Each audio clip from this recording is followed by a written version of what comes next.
Philip Ingram is a retired British Army colonel and former UK senior intelligence official. Welcome to our program, Colonel Ingram. Thank you for having me back. I would like to begin our conversation with this big military parade in China. Chinese leader Xi Jinping, Russian dictator Vladimir Putin, and dictator from the North Korea Kim Jong-un, they all stood publicly together for the first time during this military parade in China. Don't you think that this should be a wake-up call for the US administration and also for Trump to also increase support for Ukraine to deter China?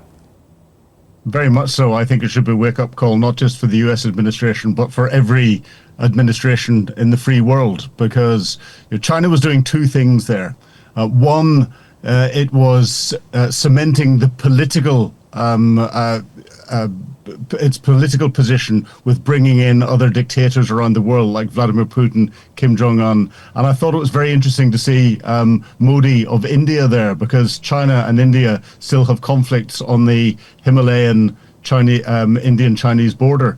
But India is benefiting from cheap oil that it's purchasing from Russia. And I think he was there basically as Putin's sidekick.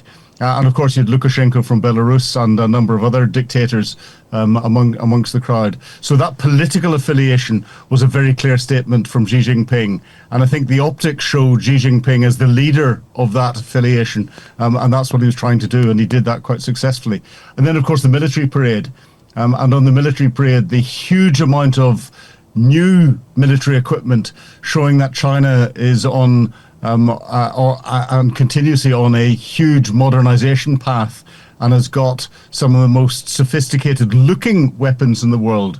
And of course, if you examine them closely, a lot of their modern fighters, a lot of the UAV designs, the drone designs and other things that you see seem to be fairly close copies to what you see in modern Western equipment.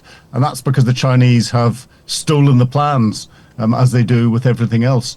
The one positive note about the huge Chinese display is it may look good, but it's never been combat proven. And therefore, there's a difference between stuff that looks good on a parade and may actually work in the battle space. And that's something that Xi Jinping is almost certainly using and testing in his support for Russia on the front lines in Ukraine. And that's something that should be worrying us even more. And do you expect China to prove its combat readiness in the conflict against Taiwan? Well, I think China's it's trying to find different ways of proving its combat readiness. And it supplied some aircraft to Pakistan in the small air war that there was between Pakistan and India a few weeks ago. And arguably the Chinese aircraft did really quite well. I think Xi Jinping has made the decision that he's going to take Taiwan back by force if necessary. He's just waiting for when that will happen, and that decision will be based on economics and whether he can ride out the wrath of international sanctions from the West. And a lot of that, the decision making in that, will be tied down to Donald Trump's attitude to Ukraine and his support for Ukraine, and whether he tries to force Ukraine into position to even temporarily giving up some territory to the Russians for a peace deal. I think we're moving away from that at the moment, but Xi Jinping is just watching very closely indeed. And if there's bad decision making from the international community with regard to support for Ukraine, Xi Jinping at some stage will just say, well, I can deal with that. I am a much bigger economy than Russia, and therefore I will take Taiwan by force. Until then, I think Xi Jinping sees another opportunity. And we have to remember that the Russian defense industry was good at supplying weapons to lots of different countries around the world.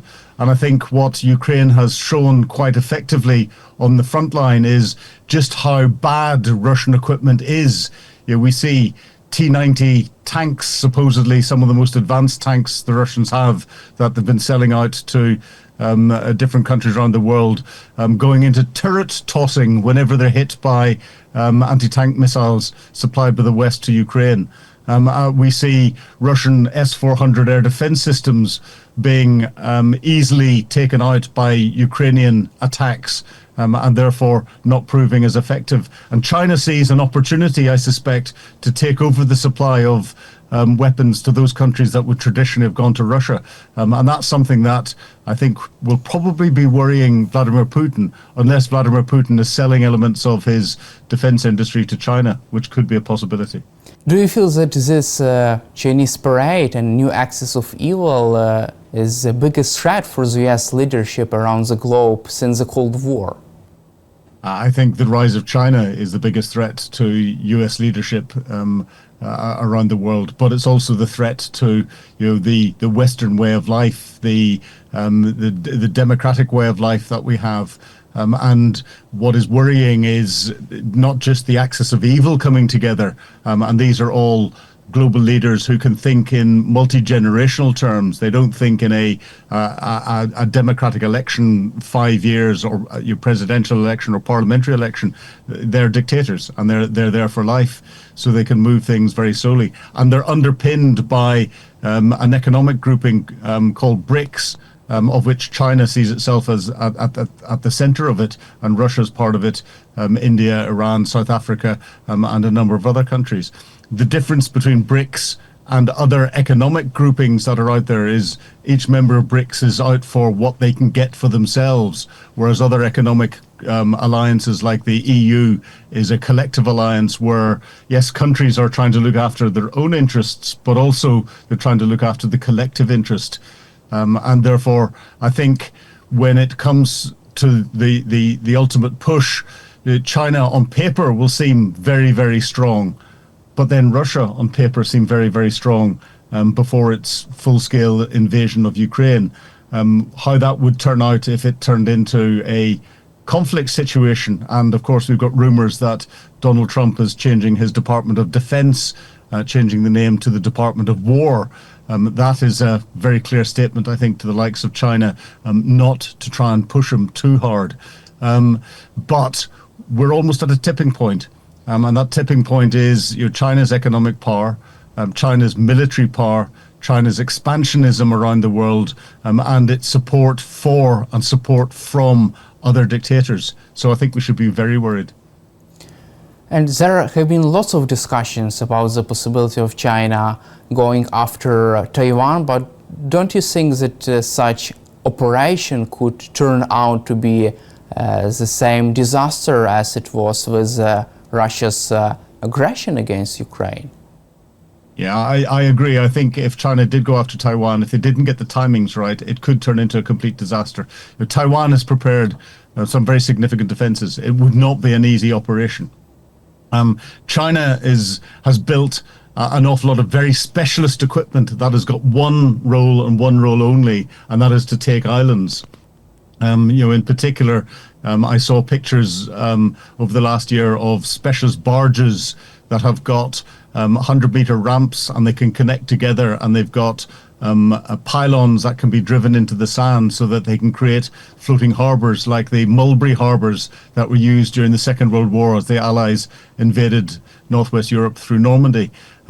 They've only got one purpose. And they're very expensive to build, and they're expensive to maintain, and therefore, that indicates to me that Xi Jinping has made the decision to invade Taiwan. He's just waiting for when, and that when will be an economic decision. That economics will be if he believes that he can ride out the wrath of the international community and international community sanctions, or if the economic conditions inside China suggest that the Chinese people may be becoming unhappy with Xi Jinping and Chinese Communist Party's leadership. It's always a way of deflecting away from domestic issues by invading another country. And Vladimir Putin has tried to deflect away from his unrest at his dictatorship in Russia by invading Ukraine. He's losing that. Xi Jinping will be watching it very closely. Let's cover also one, I think, the most interesting moment during this parade in Moscow and summit between authoritarian leaders. Chinese President Xi Jinping and Vladimir Putin discussed the possibility of living up to 150 years. Yeah, Putin also responded saying that with the development of biotechnology, human organs can be transplanted and people can live younger and even achieve immortality. Do you see this as Vladimir Putin's objective right now? I think it's Vladimir Putin's objective, it's Xi Jinping's objective, and I think Kim Jong-un has gone, oh, there's a good idea. Of course, in China, there is a program of when prisoners get executed, their organs are harvested.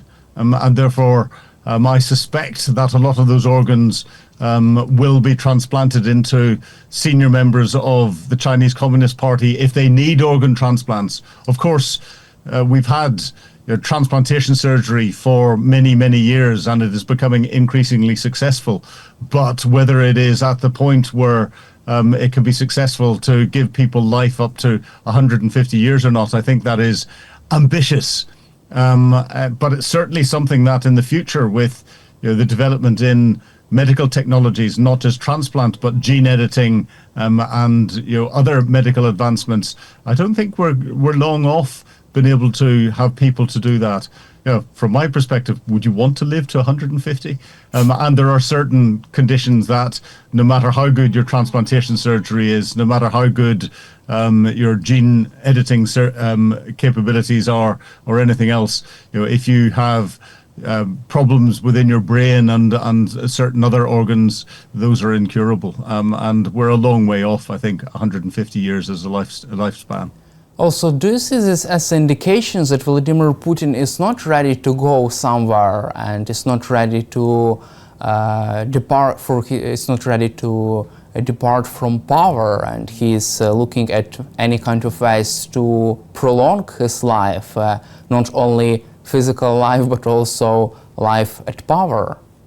Yeah, I don't see any indications whatsoever that Vladimir Putin is ready to give up power. And it's very clear that his ambition is to stay in power as long as possible.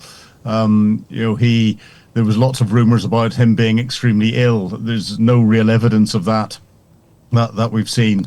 Either he wasn't ill or he's made a miraculous recovery. Maybe that's down to some of these medical fantasies that he was talking with Xi Jinping about. But no, Putin, I think, will stay in power for as long as possible. And interestingly, I was talking about this with Bill Browder on a program in the UK only earlier this week. And he was saying if Putin then leaves because he dies or something else disastrous happens, then the oligarchs that are keeping him in place will have a Vatican-type conclave where they will elect the new leader because they rely on there being a strong leader in place for them to continue their illegal businesses and their criminal activity underpinning the Russian political system. And therefore they'll try and do that very quickly indeed. And of course, some of them are even worse than Vladimir Putin. So I think Putin's legacy, even if Putin doesn't live on, Putin's legacy will live on for quite some time. There are no suggestions at the moment that that is anywhere near collapse. Let's cover also the recent summit of the coalition of the willing and this, I would call, weird phone call between Europeans and US President Donald Trump. What is your assessment of the main results of this summit? I think there are two main results that are coming out of this. One is an increasing agreement between the coalition of the willing from the European perspective. And President Macron is going to make an announcement about, I think he said 28 countries have agreed to supply capability should there be a peace agreement or a ceasefire agreement in Ukraine. And that capability could be from external logistic support through to boots on the ground. We're a long way off getting a detailed plan for who would do what. And what it would look like. But Donald Trump is feeling increasingly isolated. And he's beginning to realize more publicly that Vladimir Putin is playing him and that Vladimir Putin is making Donald Trump look like a fool. And European leaders, I think, are very carefully but quite firmly suggesting to Donald Trump that he is a fool, and he's being perceived as that across the international community, and he's being perceived as weak because he has threatened Putin, but then not followed that through in any way, shape or form. He has given Putin a platform which has emboldened him, which was the summit in Alaska. And Trump, I don't think, knows where to turn at the minute. He seems very indecisive whenever he's making his statements about Putin and about his future support for Ukraine and his future views on the war in Europe. And I think that is causing Donald Trump some real difficulties at the moment. Also, yes, President Donald Trump told European allies on Thursday that Europe must stop buying Russian oil, that he is helping Moscow to fund its war. Is this an effort to put more pressure on Vladimir Putin, or just another blame game from the US? Well, I think it's a very valid point, because European nations, members of the EU, are still buying Russian oil and gas, and I think the Ukrainian attack on the pipelines that were supplying into some European countries have hurt them. But I think Donald Trump is just right. Europe can't turn around and say, in one hand, we need the US to step up and do more to support Ukraine and to put sanctions on Russia, if European countries are helping to fund Russia's illegal invasion of Ukraine. So.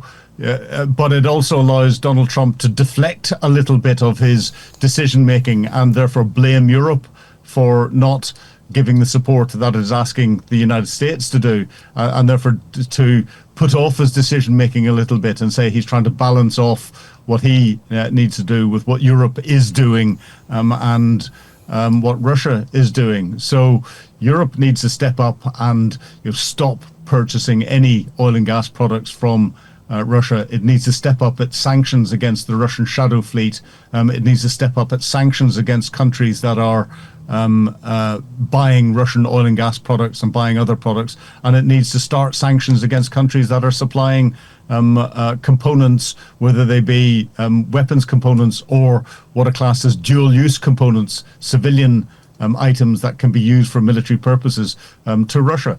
And when Europe steps up and does that, I think United States will feel even more isolated. And also, how do you see this post-war security guarantees? There have been lots of media reports about that, about the Financial Times reported about the three lines of defense. The first line would be Ukrainian troops, the second line could be demilitarized zone with neutral third countries troops, and the third line with European forces. Also, Financial Times suggested that Trump was considering deploying Chinese peacekeepers to Ukraine. Lots of rumors and discussions are on this topic. What is your take on that? There's a lot of rumors and discussions because people want to be able to talk about numbers of troops on the ground, pieces of equipment, length of time it takes, how much it's going to cost. We're a long, long way off that. I'm a military planner by background. I have planned a number of operations and implementing peacekeeping operations, from the Dayton Peace Agreement in Bosnia right through, and the complexities around Ukraine are phenomenal, and therefore every option will be being looked at by military planners in different countries around the world, and they'll range from huge numbers of troops on the ground right down to small numbers. In reality, you won't know what the shape of the force or any capability is going to look like until there's a peace agreement. And once there's a ceasefire that people can sign up to. Once you've got that, you've got a start point, and then all the other planning can be brought together, and you then work out the bill for what you'd need to provide an ideal capability in the ground. You then take that bill out as a shopping list to different countries and say, who can provide what? Some of that work is going on at the moment, but invariably the countries come back and go, promise a lot less than you actually need to provide that optimal military capability, and therefore you redesign your plans to be able to do something that will be on the road to the effect that you're trying to achieve, which is a long-lasting peace and security agreement. we have to be very careful with talk of putting China into position, because China and Xi Jinping and Vladimir Putin, as we saw in at the parade in China, are part of the axis of evil, and therefore that would not bode well for Western influence into Ukraine. And China would love, I think, to get that sort of influence into Europe, and therefore that's I think Donald Trump is being naive in looking at that. But we are a long, long way off it. And the worst thing that we could ever do is have security guarantees that are treaties on paper, but don't have any military capability physically backing them up. Because, of course, we had that with the Budapest Memorandum, that Russia, United States, United Kingdom, France and others gave security guarantees to Ukraine for giving up its nuclear arsenal. That piece of paper has been ignored completely. And how close we are to any kind of a ceasefire deal or a peace deal between Ukraine and Russia? Because President Trump seems to be very optimistic about the possibility of reaching the deal anytime soon. He is confident that the deal would be reached this or next year, probably. Donald Trump's always confident that he could do a deal. He's not very good at doing deals, and he's not very good at analyzing the markets. He has had a number of failed businesses behind him. But I don't think that Vladimir Putin is ready for any form of deal at the moment. President Zelensky has presented some very clear plans and very for a road to peace, and has set out a number of conditions that are very conciliatory and are realistic in their views. But Vladimir Putin is not interested in even thinking about them. He's not interested in trying to come down and negotiate properly with President Zelensky. So Vladimir Putin is the one who is nowhere near wanting to get to the negotiating position at the moment. And I don't think he thinks he needs to be, because he feels emboldened. He's been seen on the global stage side by side with Donald Trump. He controlled that meeting in Alaska. That was quite clear by the body language in the press statement that was made at the end of that meeting. Vladimir Putin will feel emboldened by being beside Xi Jinping and Kim Jong-un and other global leaders at the big parade in Moscow. So Putin is feeling, on top of his game, and he believes still that he can win militarily in Ukraine, even though the reality is showing something different.